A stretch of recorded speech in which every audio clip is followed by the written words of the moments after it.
freedom doesn't exist. It doesn't exist. True freedom isn't a thing. It's an illusion.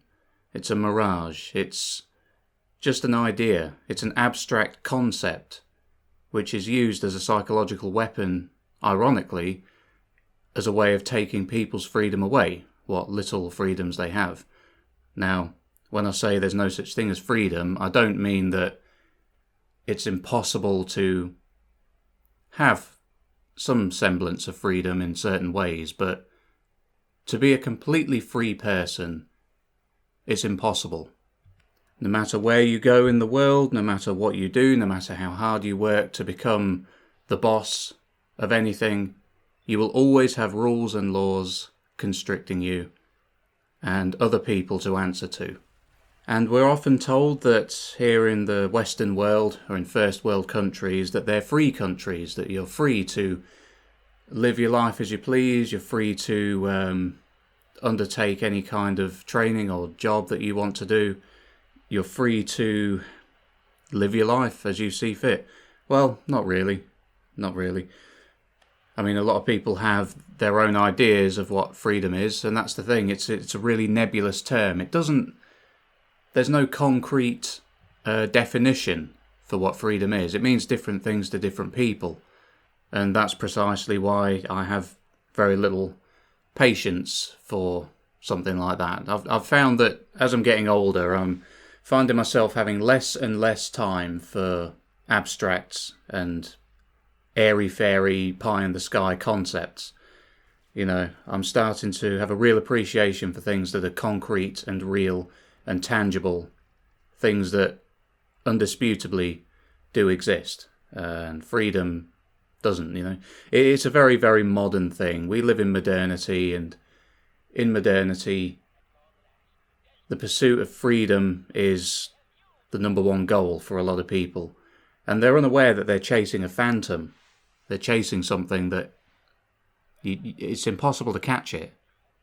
You know, some people think that becoming self-employed and being their own boss, running their own company, they think that's freedom. Well, not really. You know, you've still got people that you have to answer to. You may have employees who depend on you and will be looking to you for constant guidance and for their monthly salary as well, or whatever. There's always expectations on you from people above you and below you and your customers. So it's not really free, is it? You can't just do whatever you want. Isn't that basically what freedom is? Just being able to do whatever you like? Well, if you're in charge of lots of people and work that needs to be done, doesn't really sound free to me. Work it's the antithesis of freedom, isn't it?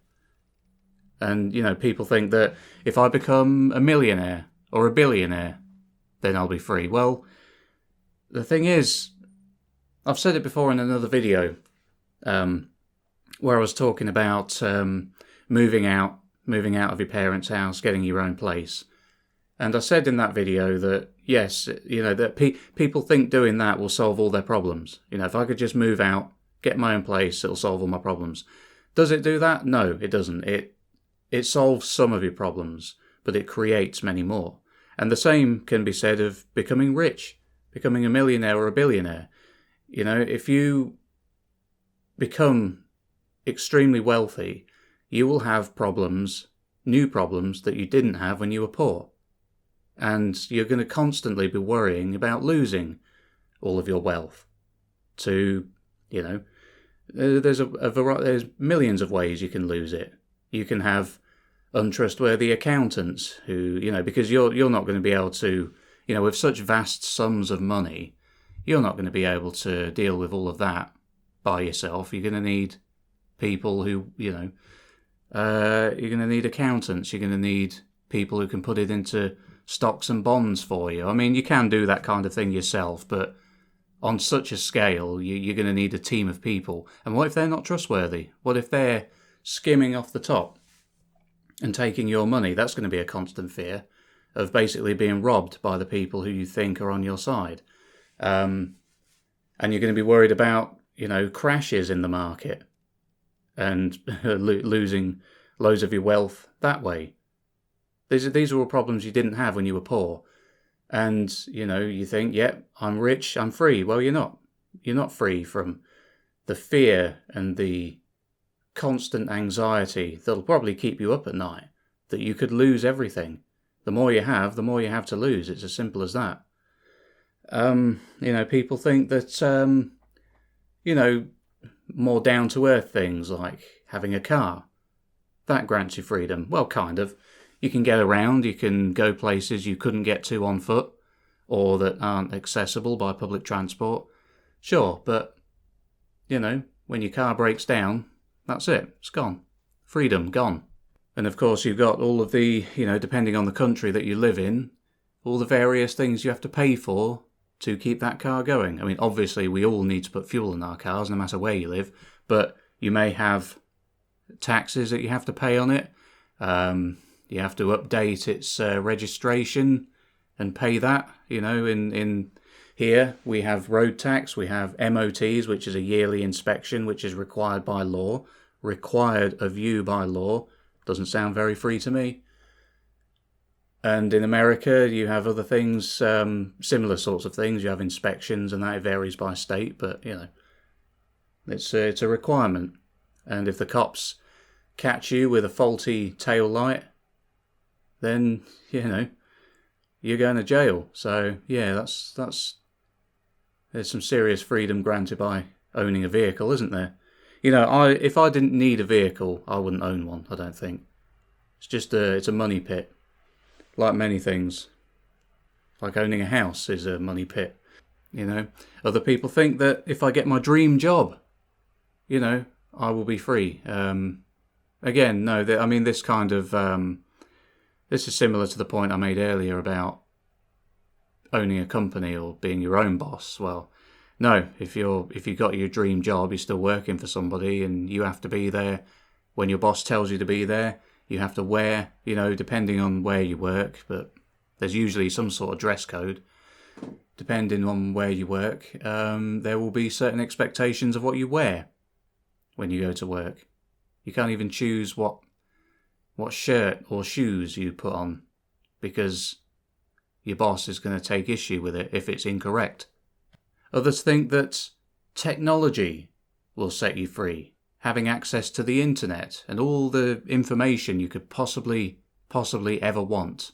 Well, I think technology is the biggest enslaver of people today.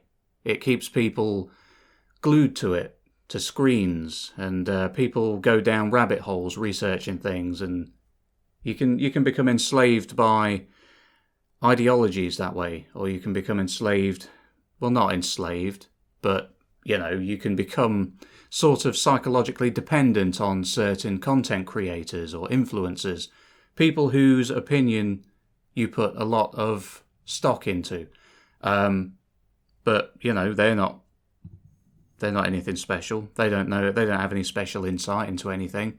They're just telling you their opinion. But if you end up psychologically dependent on them, and you find yourself thinking, I wonder what this person thinks of this event that happened, or I wonder what this person is saying about this. I'm going to spend forever doom scrolling now.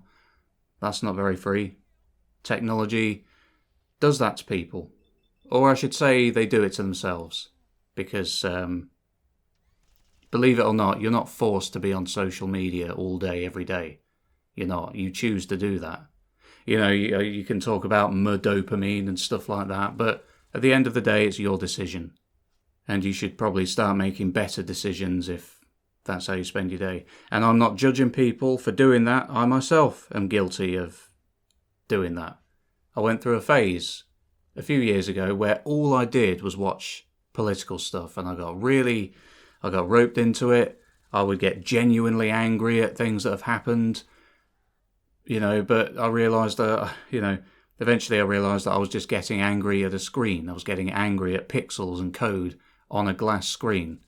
It's the most absurd thing in the world. Yet, many, many, many people do it. Millions and millions and millions of people do it. And, it's techno-slavery.